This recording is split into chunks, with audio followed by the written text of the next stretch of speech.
안녕하세요. 대형멘토 황대근입니다. 오늘 한국석유 함께 살펴보도록 하겠습니다. 현재 수급적인 측면을 봤을 때 개인의 매수세가 많이 좀 출현을 한 상황입니다. 하지만 이 물량 자체를 이 외국인과 기관이 받아주는 듯한 모습을 보여주고 있는데, 실제로 이 차트적인 흐름세와 한국석유의 수급적인 측면을 보게 되면 금일 이장 초반에 상승세를 좀 보여줬습니다.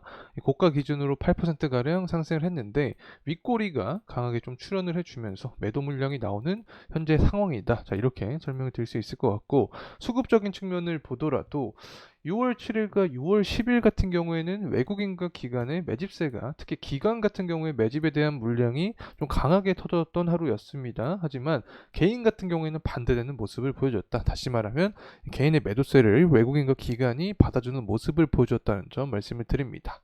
자, 오늘 같은 경우에는 주가의 윗꼬리가 출현을 했죠. 자, 이러한 부분은 외국인의 매도세에 대한 부분이 작용이 된 게 아닌가 개인적으로 생각을 하고 있는 상황입니다. 자, 어쨌든 이 한국석유 같은 경우 금일 장 초반에 이 고가 기준으로 한 8% 가량 상승세를 보여줬는데, 그 이유는 무엇인지 함께 좀 체크를 해보도록 하겠습니다.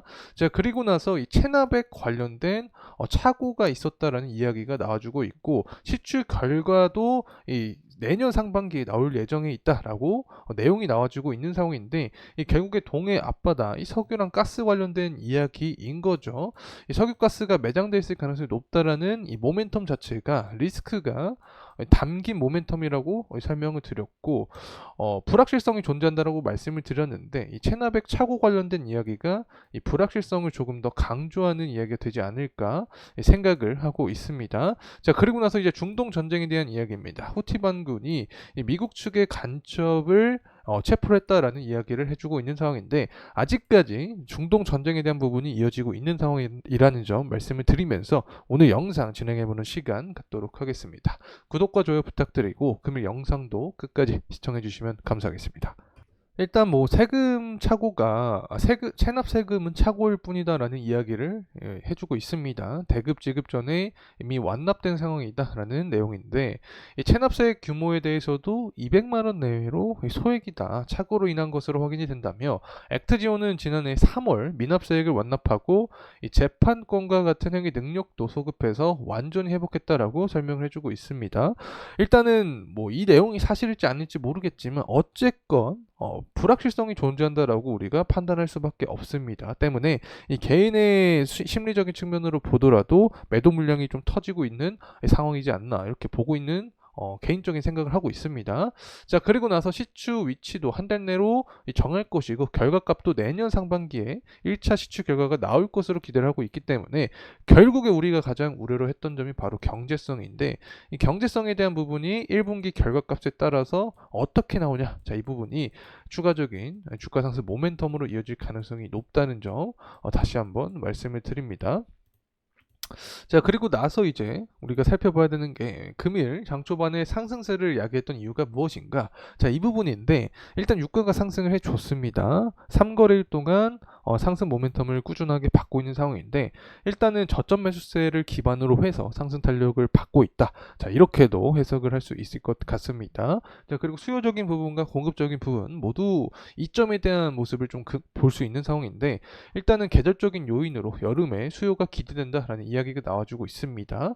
골드만삭스도 브렌트유가 3분기에 86달러까지 오를 것이다라는 이야기를 해주고 있는데, 저는 이 계절적인 요인보다도 일단 중국의 경기 상황이 주된 요인이지 않나 생각을 하고 있습니다.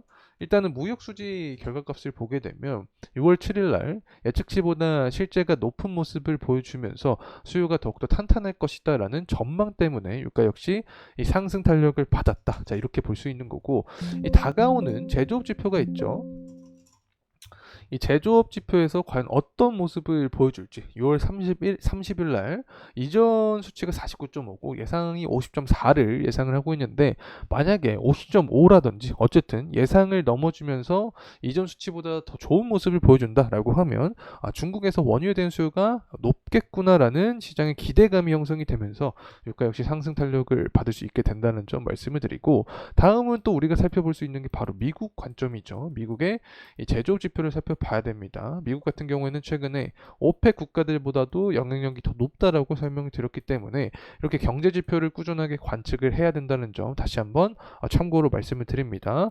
자, 7월 1일 날 이 제조업 지표 결과값이 나오게 됩니다. 이 부분이 또 잘 나오게 되면 미국에서의 수요도 증가할 것이다 라는 이야기가 나오게 될 수 있는 거고, 또 6월 12일 날 원유 재고가 발표가 된다라고 설명을 드렸었죠.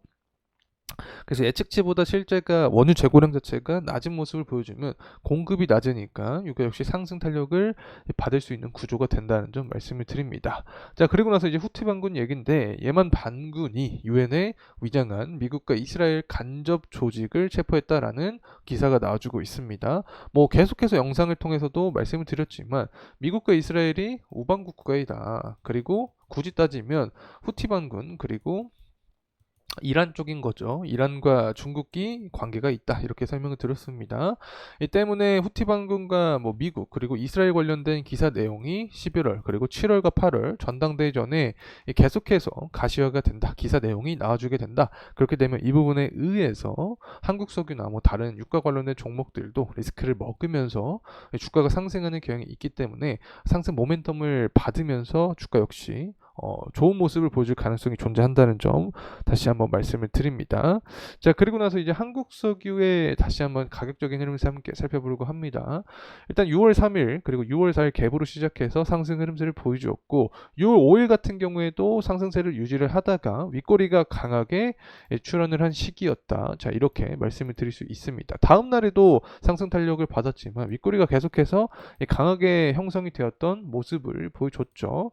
이 부분은 결국에 좀 더 크게 봤을 때 주봉으로 보게 되면 이 물량 자체가 2020년, 22년 그리고 21년에 대한 물량이 남아 있었기 때문에 물량 해소하는 구간이었다. 그래서 매물대가 존재하는 구간에서 뭐 매도 물량, 차익 실현 물량이 발생했다라고도 해석을 할 수 있을 것 같습니다.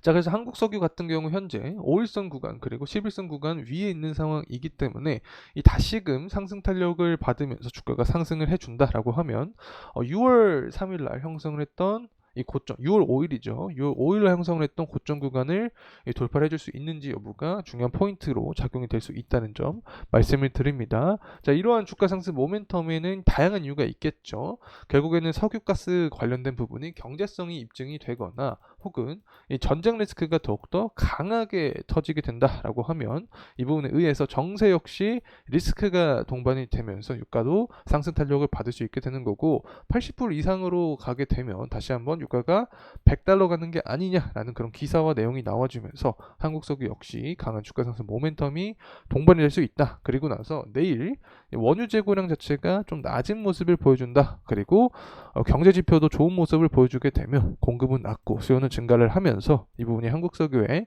주가의 강한 상승 모멘텀이 될 수 있지 않을까 생각하고 있습니다. 자, 이상으로 한국석유에 대한 영상 마무리하도록 하겠습니다. 감사합니다.